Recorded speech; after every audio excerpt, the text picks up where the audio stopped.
What's going on, everybody? We've got a sprock head that's going from 250 cc's to a 310 big bore kit, and I had to shave this head 5 times to get the compression down far enough so that we could actually kick the bike over. It started out initially probably about 250 plus psi.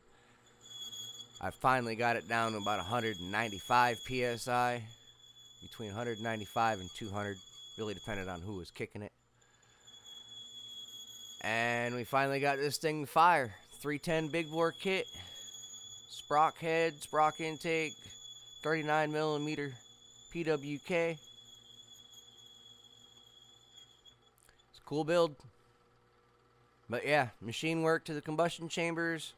We do all that kind of stuff here. So if you haven't subscribed already, hit that subscribe button. We got all kinds of neat builds going on, and I don't do your typical stuff. So check it out. Go ahead, hit the like button on this video. Get it out to the most people that we can. It's about a 10% boost for every like that we get, and we're not getting very far. So let's push these videos out and get them out there.